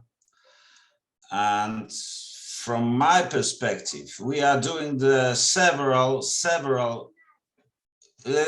quite similar initiatives, which are being and having the same target. Maybe it would be the good idea to do something similar in terms of not bioeconomy university, but really the international school. And I was hoping today to host a little bit of the vocational school from Poland, but unfortunately today is Independence Day, so Polish team is kind of off today because they have off from work and nobody showed up. But having this blended learning, especially international learning in small steps, from my perspective, nobody of us is powerful enough to do it ourselves. But having looked at you, Radmila and Patricia, I think that we should have a discussion in the future. How would it be possible to make a huge project in terms of wooden furniture education, blended learning with several placements similar to Allview, because we will have also a good experience on some courses from there, and just try to get a diploma, try to provide a diploma, try to provide a European badge or qualifications by the university. It is hard, but for now, I think the European Bioeconomy University, because we have started in 2019, just before the pandemic, and they are close to do so. Okay, Marcin, I'm putting down and summarizing what you just have said. But first, I would like to, I see the hand rising up by Oris. So maybe you want to continue. Yes, thanks a lot, Radmila. Dear colleagues, my name is Oris. I represent the Ukrainian National Forest University that is situated in Lviv, in Ukraine. And I'm head of the department. The title of my department, Wood Product and Furniture Technology Department. Title of our educational program is Woodworking and Furniture Technologies. We have approximately 400 students in this educational program, and therefore, dear Radmila, thanks a lot for your invitation, and all content that you provide us are extremely important for us. For us, we decided that our educational program Furniture woodworking technology program will consist of 3 phases. I would say the phase number 1, I call it as a fundamental phase, where we learn our students how to develop technological process. And the second phase is a digital phase. In this phase, we will learn our students how to develop digital technological process for furniture manufacturing. And the last one, it is diploma and state exams. And you know, in our this 3 phases educational process, your digital tools are extremely important for us. And you know, it seems to me that we are going to use them. And finally, I would formulate at least 2 conclusions. Conclusion number 1, you know, we as a universities, we cannot use all these digital tools as a substitute of fundamental content. But conclusion number 2, it's extremely important for us to use all these digital tools as a tool for attract new young person to our sector, to our woodworking and furniture sector. And you know, I would promise you, dear Radmila, next week I will have a meeting with my department, and I will present all these digital tools. And it seems to me just this educational semester we will implement some of them in our educational process, because nowadays it's too difficult for us to attract new generation for this furniture sector. And thanks a lot for your presentation. And it seems to me behind Sunrise and 3D printing, virtual videos, and these tools that we call training for trainers are extremely important and relevant for Ukraine as well. Finally, you know, before the war, we wanted to develop our furniture and woodworking sector, because we wanted in Ukraine to focus on this sector as a most successful sector within the framework of our Ukrainian industry. Thanks a lot. Thank you very much, Orest, and I appreciate your reflecting on today's topic. Even in if your organization in your country today is under war and you have different challenges. Thank you very much for making this link between the education and training and how attractive it is for current students to enter to the specialty and the specialization like this. And you are right in a way that the more attractive the training is, the more chances to have, you know, more specialists coming into these special crafts, which I allow myself to call a craft. It's not only an industry, it's a really living craft with a lot of creativity. And allow me to say that we talk about digital solutions and we really think that digitalization will solve many problems just right out of the box. But in fact, it's all is in the hands of skilled people, and getting people and students trained is job number 1. Thank you very much for your viewpoints. Any other comments to what we have heard? What I'm seeing here in the chats, by the way, thank you. Yeah, a discussion following up in the line. Yeah, and how likely that students will be willing to use the Sunrise learning platform in 5 to 10, 15 years? Wow, I hope it will still be there in 15 years. Still And alive. yeah, depending on how. What do you think? I will turn the question back to you. from my point of view, sorry in the raising hands, those activities we are doing on Sunrise project, this is still the stage of getting the experience and trying to get a efficient practical application for that. And I believe for what I believe, we need to involve more companies and just try to do activities which actually are useful for the retailer, because in my opinion, it is hard to base on the European financing or the schools financing by the following countries, and we shall, I believe, start working with the companies, and companies should just start to base their own education on services from already existing educational system. It might be filtered, but the real deal commercial activities should be, I think, provided as well. And these projects are replacing, in my opinion, the number of years of research and experience gathering for this task. Because finally, we have a customer, and this customer is with us.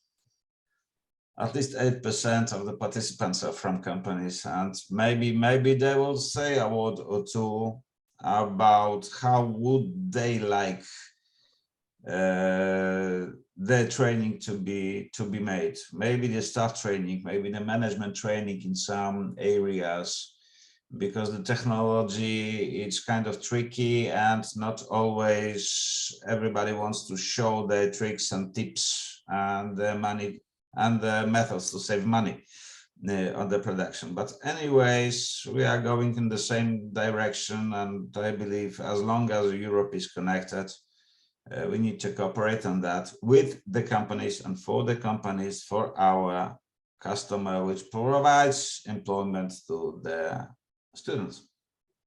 I completely agree. I've listed here the first things of what I'm hearing from you. And yeah, in the chat, I'm checking the chat. Yes. And I agree, we would very much like to hear from the cluster organization or industry of the company present here today. Otherwise, I summarize quickly from what I was hearing from you, the importance of digital skills of both institutional and teachers, the balance of being online and face-to-face courses, importance of involving company, what you have said, this is true because they are the final consumers of our services, and the nice courses are a means to attract new students. And we'll also, it's a good maybe a way to conclude by saying that on our side, what we are going to do next is we are going to still take stock of what is available today in terms of online courses. If you are interested, we will continue to take the stock in the, for example, AllView project, in the new project and in the new platform. I encourage you to check. This is DigiNet, collecting digital solutions about in the new European warehouse and construction and wood in construction. We haven't spoke today a lot about forestry, but there is also another platform collecting digital solutions in forestry. If any one of you are interested, they host over 360 solutions already now, which is a good also learning instrument for students to check what is there and to compare. I'm rushing through the results very quickly. I can list more, but I run from any space on my slides. Well, I'm wondering if we should go into the conclusions right now, because it's only also Friday and we promised not to keep you very long.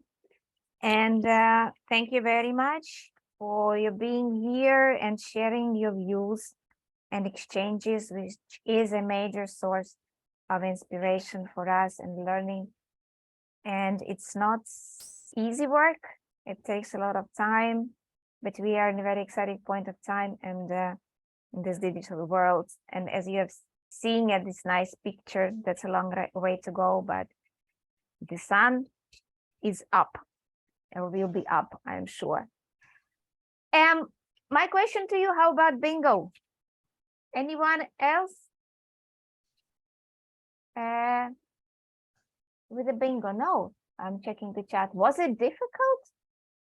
Or you didn't follow? It maybe We were busy.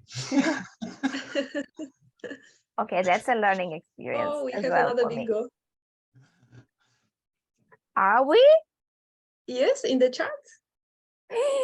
We have another bingo. So horizontal and yeah, could Bravo. you please? Bravo. So could you maybe unmute yourself for a minute while I'm preparing something for you, because I promised. And maybe you want to share us, what did you heard from bingo? Which were the words? Are you able to unmute yourself?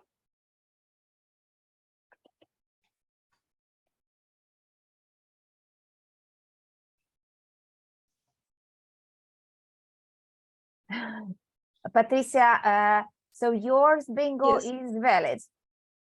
Yes, it is. Okay, so just 1 second.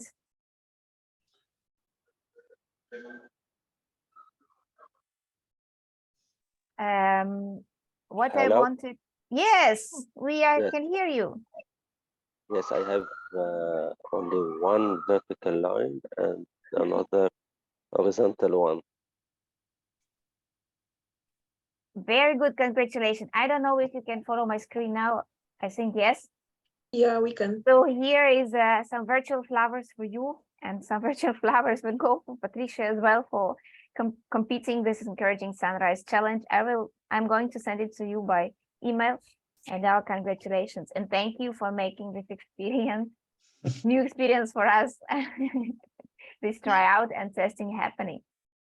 Thank you. Any final thoughts of anyone from you before we close up and wrap up and say thank you very much? If not, then we wish you a very good day. Thank you very much for being with us today. Oh, And we Radmila, will, yes, one more thing, sorry. Can we take the screenshot of every participant? You think it's the right time now? that's It very will be valid, that is true. very good point. Would you please be able to turn on your camera Yeah. for one who have it?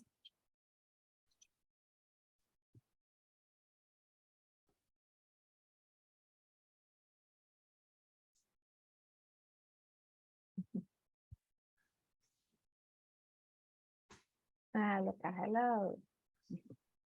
Okay, we are ready for a screenshot. Very good. Okay. Okay, good. Fine, thank Okay. you very much. And I will still be sending you this the feedback for today's Borut once again for today's session, and I will be happy. There's only one question, but we would like to hear from you back. What do you think of the course? Just in a few words. Thank you very much, and have a very good day. We will send you the presentations.